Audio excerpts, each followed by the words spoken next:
In numerous debates and writings, Christian apologist Dinesh D'Souza has expressed his opinion that Christianity is responsible for the abolition of slavery in the Western world. While there were certainly Christians who participated in the abolitionist movement and took inspiration from their faith, it cannot be ignored that there were many Christians who interpreted the scriptures in just the opposite manner, to endorse slavery.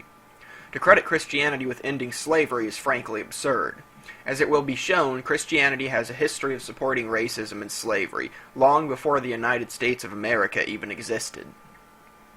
Genesis 9:20-27 was used as the justification for racism and slavery for many centuries. The passage describes what is commonly called the curse of Ham. Ham was a son of Noah who walked in and saw his father passed out naked after a night of drinking. When Noah awoke, he cursed Ham's youngest son Canaan, saying, "Cursed be Canaan, the lowest of slaves will he be to his brothers." Ham is typically identified as the forefather of the southern regions of Africa, and the Bible refers to Egypt as the land of Ham. The Talmud reads that 3 copulated in the ark, and they were all punished, the dog, the raven, and Ham. The dog was doomed to be tied, the raven expectorates his seed into his mate's mouth, and Ham was smitten in his skin. According to many ancient biblical commentaries, the curse of Ham was placed on a race of dark-skinned people. The 2nd century church father Origen echoes this sentiment in his homilies on Genesis. For the Egyptians are prone to a degenerate life and quickly sink to every slavery of the vices. Look at the origin of the race and you will discover that their father, Ham, who had laughed at his father's nakedness, deserved a judgment of this kind, that his son Canaan should be a servant to his brothers, in which case the condition of bondage would prove the wickedness of his conduct. Not without merit, therefore, does the discolored posterity imitate the ignobility of the race. Ephraim the Syrian, a 4th century Christian theologian, explained that when Noah awoke and was told what Canaan did, Noah said, "Cursed be Canaan, may God make his face black." And immediately the face of Canaan changed. So did of his father Ham, and their white faces became black and dark, and their color changed. Anne Catherine Emmerich, who was beatified by John Paul II in 2004, remarked, "I saw the curse pronounced by Noah upon Ham, moving toward the latter like a black cloud and obscuring him.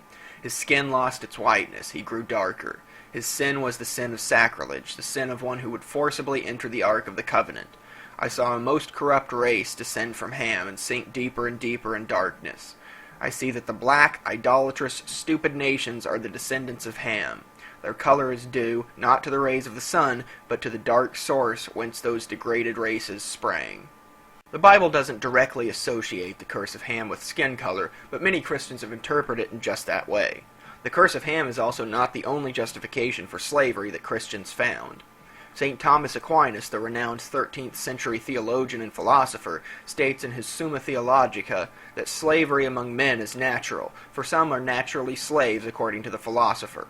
Now slavery belongs to the right of nations, as Isidore states. Therefore the right of nations is a natural right.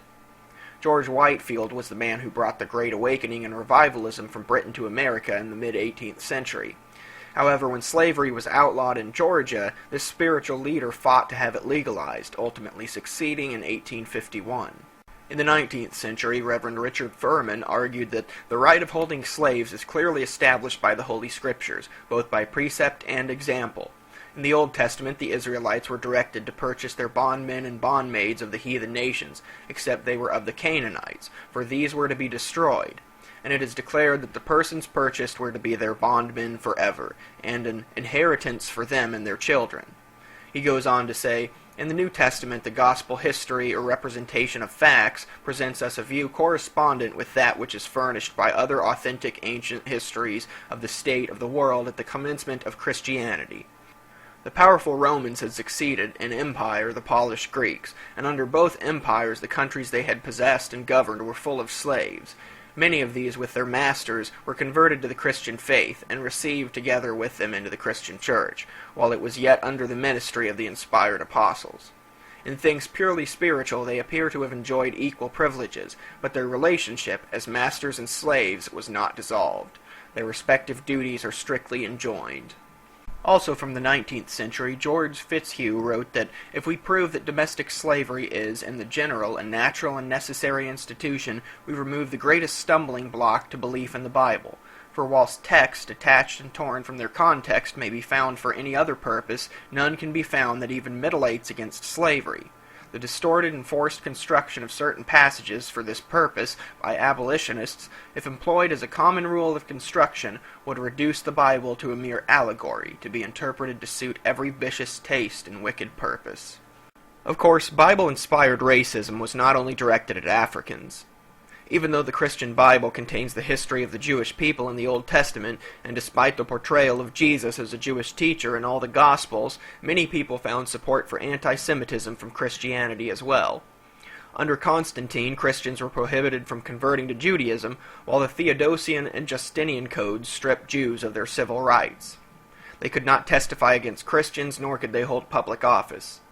However, it wasn't only the Catholic Church that oppressed the Jews. The Protestant reformer himself, Martin Luther, authored a text called Against the Jews and Their Lies. What then shall we Christians do with this damned, rejected race of Jews? Let me give you my honest advice. First, their synagogues or churches should be set on fire. Secondly, their homes should likewise be broken down and destroyed. Thirdly, they should be deprived of their prayer books. Justin Martyr, the 2nd century church father, wrote of Jews, "The custom of circumcising the flesh, handed down from Abraham, was given to you as a distinguishing mark, to set you off from other nations and from us Christians.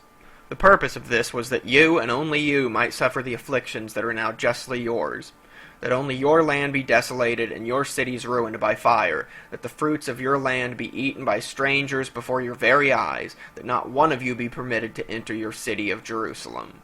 4th century church father John Chrysostom also railed on the Jews in several of his sermons. "The synagogue is worse than a brothel. It is the den of scoundrels and the repair of wild beasts, the temple of demons devoted to idolatrous cults, the refuge of brigands and debauchees, and the cavern of devils. It is a criminal assembly of Jews, a place of meeting for the assassins of Christ, a house worse than a drinking shop, a den of thieves, a house of ill fame, a dwelling of iniquity, the refuge of devils, a gulf and an abyss of perdition." It has also been well documented and discussed in numerous other videos that the Nazi Party in Germany had fairly clear affiliations with Christianity. From Christian iconography adorning the party propaganda, to churches aiding in the message, and even the words of Hitler himself. My feelings as a Christian points me to my Lord and Savior as a fighter. It points me to the man who once in loneliness, surrounded by a few followers, recognized these Jews for what they were and summoned men to fight against them, and who, God's truth, was greatest not as a sufferer, but as a fighter. In boundless love, as a Christian and as a man, I read through the passage which tells us how the Lord at last rose in his might, and seized the scourge to drive out of the temple the brood of vipers and adders. How terrific was his fight for the world against the Jewish poison. Today, after 2,000 years, with deepest emotion, I recognize more profoundly than ever before the fact that it was for this that he had to shed his blood upon the cross. As a Christian, I have no duty to allow myself to be cheated, but I have the duty to be a fighter for truth and justice. And if there is anything which could demonstrate that we are acting rightly, it is the distress that daily grows. For as a Christian, I have also a duty to my own people. Were these men all misguided in their interpretations of the Bible as modern Christians would have us believe? Stay tuned for part 2, where we will dive into the text of the Bible itself to determine what else it says on the issues of slavery and anti-Semitism.